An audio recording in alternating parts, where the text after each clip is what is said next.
नमस्कार दोस्तों, स्वागत आपका अपने न्यूज चैनल में। तो चलिए बात करते हैं देश व दुनिया की तमाम बड़ी खबरों के बारे में। लेकिन उससे पहले हम आपके लिए डेली लेटेस्ट न्यूज लेकर आते हैं, इसलिए आप चैनल को सब्सक्राइब कर दे, वीडियो को लाइक कर दे और बेल नोटिफिकेशन ऑन कर दे और अपने दोस्तों के साथ भी शेयर कर दे ताकि वो भी रह सके एकदम। खेती के लिए मशीन खरीदने पर मिलेगी 40% की सब्सिडी, आज से शुरू होगा रजिस्ट्रेशन। किसानों को भी अब कृषि यंत्रीकरण योजना का लाभ मिलेगा। खेती में उपयोग में आने वाले यंत्रों को खरीदने के लिए कृषि विभाग किसानों को 40% तक सब्सिडी देगी। कृषि विभाग द्वारा जारी किए गई वेबसाइट पर किसान आज से अपना पंजीकरण करा पाएंगे। किसानों को पंजीकरण करते समय फीस के रूप में टोकन मनी भी जमा करना पड़ेगा। 24,000 करोड़ की पीएम जनमन योजना को मंजूरी। PMGKY के तहत अगले 5 साल तक फ्री राशन, जाने मोदी कैबिनेट के 5 बड़े फैसले।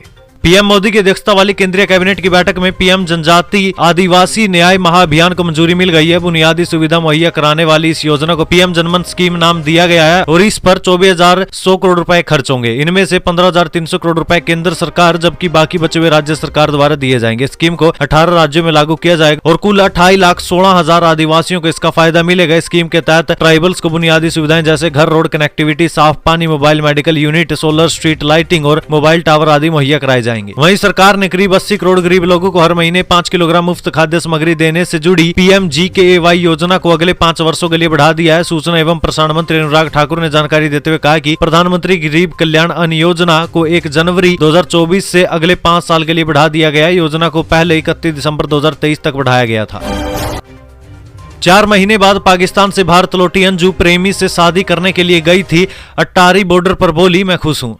पाकिस्तान जाकर अपने प्रेमी से निकाह करने वाली अंजू करीब 4 महीने बाद भारत लौट आई है। अंजू बुधवार को अटारी वाघा बॉर्डर की सीमा की तरफ से भारत में दाखिल हुई। अंजू को फिलहाल BSF कैंप में रखा गया है। यह मीडिया से बातचीत में उसने कोई भी कमेंट करने से मना कर दिया। हालांकि उसने इतना जरूर कहा कि मैं खुश हूँ। चीन में फैली फेफड़े फुलाने वाली बीमारी, भारत में अलर्ट, बच्चों पर इसका असर सबसे ज्यादा राजस्थान और हरियाणा सहित 6 राज्यों में एडवाइजरी जारी।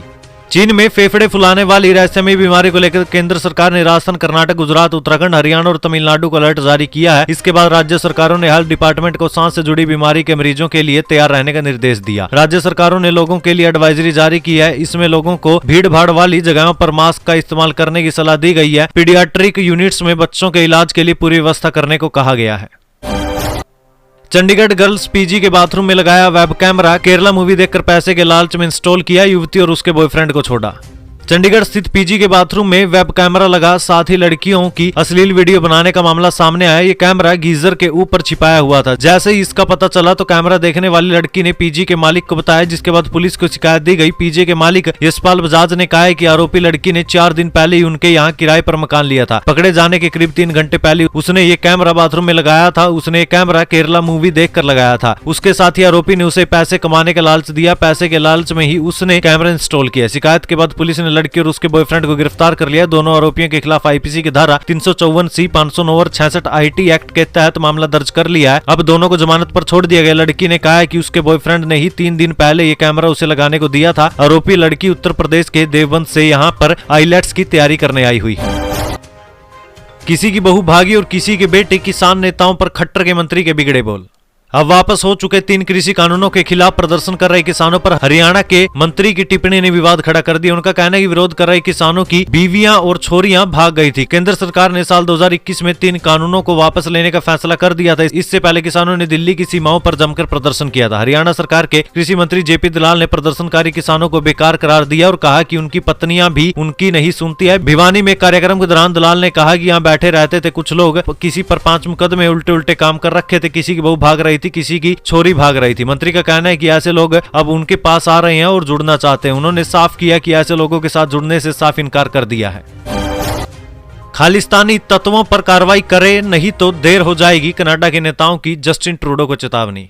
कनाडा में लगातार भारत के खिलाफ बढ़ती गतिविधियों को लेकर वहां के राजनेताओं ने भी अब सरेआम नाराजगी जताई है। विभिन्न हिंदू मंदिरों में तोड़फोड़ के लिए खालिस्तान समर्थक तत्वों के खिलाफ कोई कार्रवाई नहीं होने पर निराशा व्यक्त करते हुए कनाडा इंडिया फाउंडेशन ने देश के राजनेताओं से अपनी चुप्पी तोड़ने और इन कट्टरपंथियों पर लगाम लगाने को कहा है। एक रिपोर्ट के मुताबिक राजनेताओं ने लिखा है कि इससे पहले कि बहुत देर हो जाए कार्रवाई की जानी चाहिए। शीर्ष भारतीय कनाडाई वकालत संस्था ने राजनेताओं को लिखे एक खुले पत्र में कहा कि हिंसा में विश्वास रखने वाले चरमपंथियों के एक समूह की ओर से हमारे समुदाय को जारी की गई धमकियों ने हाल ही में खतरनाक रूप ले लिया। ऐसे ही एक स्वयंभू चरमपंथी नेता ने कनाडाई लोगों को नवंबर के महीने में एयर इंडिया से यात्रा न करने की चेतावनी जारी की थी। पत्र में कहा गया कि आश्चर्य है कि कनाडाई राजनेताओं और मीडिया ने इस खतरे को क्यों नजरअंदाज कर दिया।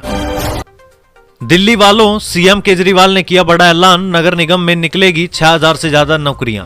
दिल्ली वालों के लिए एक बड़ी खुशखबरी है। दिल्ली के मुख्यमंत्री अरविंद केजरीवाल ने एक बड़ा ऐलान किया। केजरीवाल ने ऐलान किया कि जल्द ही दिल्ली नगर निगम में 6000 से ज्यादा नई नौकरियां निकाली जाएगी। केजरीवाल ने सोशल मीडिया प्लेटफॉर्म एक्स पर ट्वीट कर इसकी जानकारी दी है। मजदूरों के हित में मोदी सरकार ने लिया बड़ा फैसला, श्रमिकों के हक की रक्षा के लिए मिलेगा ये कार्ड। देश भर के मजदूरों के लिए एक अच्छी खबर। उत्तराखंड सुरंग से बचाए गए 41 मजदूरों के बाद मोदी सरकार ने श्रमिकों के हित में एक बड़ा फैसला लिया। सरकार ने प्रवासी श्रमिकों के अधिकारों की रक्षा सुनिश्चित करने के लिए देश भर में सभी भवन तथा निर्माण मजदूरों के लिए एक विशिष्ट पहचान पत्र यानी कि यूनिक आईडी कार्ड को अनिवार्य बनाएगी। ये पहचान पत्र श्रमिक के आधार से जुड़ा होगा और ई श्रम डेटाबेस में भी इसे संबद्ध किया जाएगा। श्रम सचिव आरती आहूजा ने बुधवार को यह जानकारी देते हुए कहा कि इन सुधारों पर अगले सप्ताह विस्तृत जानकारी जारी की जा सकती है। उन्होंने यहाँ अंतर्राष्ट्रीय श्रम संगठन के सहयोग से अखिल भारतीय नियोक्ता संगठन और उद्योग मंडल फिक्की द्वारा आयोजित दी माइग्रेशन कॉन्क्लेव को संबोधित करते हुए ये टिप्पणी की। एक बड़ी खबर, मणिपुर का सबसे पुराना सशस्त्र समूह यूएनएलएफ हिंसा छोड़ने पर सहमत शांति समझौते पर किया हस्ताक्षर।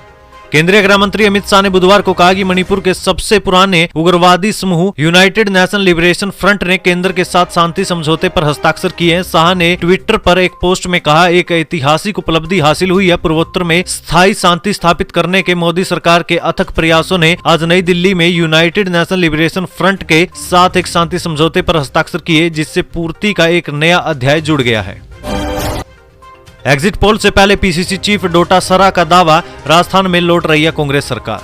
तमाम सर्वे एजेंसी और राजनीतिक पंडित इस बार ये बता नहीं पा रहे हैं कि राजस्थान में किसकी सरकार बनने जा रही है। इससे एग्जिट पोल से एक दिन पहले ही प्रदेश कांग्रेस अध्यक्ष गोविंद सिंह डोटासरा ने प्रेस कॉन्फ्रेंस कर ये दावा किया कि राजस्थान में एक बार फिर से कांग्रेस की सरकार बनने जा रही है। डोटासरा ने कहा कि राजस्थान में कांग्रेस लौट रही है। अखिलेश यादव बोले, निजी अस्पतालों को बढ़ावा देने के लिए सरकारी अस्पतालों को बर्बाद कर रही है योगी सरकार। उत्तर प्रदेश विधानसभा के शीतकालीन सत्र में समाजवादी पार्टी के अध्यक्ष अखिलेश यादव ने कहा कि यह सरकार जानबूझकर सरकारी व्यवस्थाओं को इसलिए खत्म कर रही है ताकि लोग ज्यादा से ज्यादा निजी अस्पतालों में इलाज करवाएं। सरकार की जो जिम्मेदारी है कि गरीब को सरकारी अस्पतालों में इलाज मिल जाए, वो जिम्मेदारी सरकार नहीं निभा रही है। भाजपा सरकार में हर अस्पताल में दलाल बैठे हुए हैं जो प्राइवेट अस्पतालों में मरीजों को ले जाते हैं। अखिलेश यादव ने कहा कि सरकारी अस्पतालों में मरीजों को दवाई नहीं मिल रही है। अब सुनने में तो ये तक आ रहा है कि ये लोग सरकारी मेडिकल कॉलेजों को प्राइवेट हाथों में सौंपने की तैयारी कर रहे हैं। योगी सरकार ने 28,760 करोड़ का अनुपूरक बजट पेश किया। नई योजनाओं के लिए दिए 7,500 करोड़। यूपी विधानमंडल स्तर के दूसरे दिन वित्तीय मंत्री सुरेश कुमार खन्ना ने विधानसभा में वित्त वर्ष 2023-24 का अनुपूरक बजट पेश किया। 28,760.63 करोड़ का अनुपूरक बजट पेश किया गया। इसमें 1,946.39 करोड़ रुपए राजस्व खर्च के लिए और 9,714 करोड़ रुपए पूंजी खर्च के लिए रखे गए हैं। नई योजनाओं के लिए 7,421.21 करोड़ रुपए का प्रस्ताव है। बिहार में छुट्टियों पर विवाद के बीच विभाग ने दी सफाई, कहा सामान्य और उर्दू स्कूलों के लिए अलग अलग कैलेंडर। बिहार में सरकारी स्कूलों में छुट्टियों को लेकर जारी विवाद के बीच अब शिक्षा विभाग ने सफाई दी है। विभाग के अनुसार अवकाश कैलेंडर सामान्य और उर्दू स्कूलों के लिए अलग अलग है। सामान्य विद्यालयों में हिंदू पर्व और उर्दू स्कूलों में ईद और बकरीद पर अतिरिक्त छुट्टियों का प्रावधान किया गया। सामान्य स्कूलों में अतिरिक्त 5 छुट्टियों का प्रावधान महाशिवरात्रि, वसंत पंचमी, जन्माष्टमी, रामनवमी और चित्रगुप्त पूजा पर किया गया। वहीं उर्दू विद्यालयों में ईद और बकरीद पर 3-3 दिन की छुट्टी का प्रावधान है। 5 राज्यों के चुनाव रिजल्ट पर लालू यादव की बड़ी भविष्यवाणी, मोदी और नीतीश के बारे में कह दी ये बात। हाल ही में 5 राज्य राजस्थान, मध्य प्रदेश, छत्तीसगढ़, तेलंगाना और मिजोरम में विधानसभा चुनाव संपन्न हुए हैं। 3 दिसंबर को चुनाव के नतीजे भी घोषित हो जाएंगे, लेकिन इनसे पहले राष्ट्रीय जनता दल के प्रमुख और पूर्व मुख्यमंत्री लालू प्रसाद यादव ने बड़ी भविष्यवाणी कर दिया। लालू प्रसाद यादव ने कहा है कि 5 राज्यों में हम यानी इंडिया जीत रहे हैं। इंडिया गठबंधन की बम्पर जीत होगी और सभी राज्यों में हमारी जीत पक्की। अब नरेंद्र मोदी का खेल खत्म है। ये बातें लालू प्रसाद यादव ने दिल्ली में बुधवार को मीडिया से बातचीत के दौरान कही थी।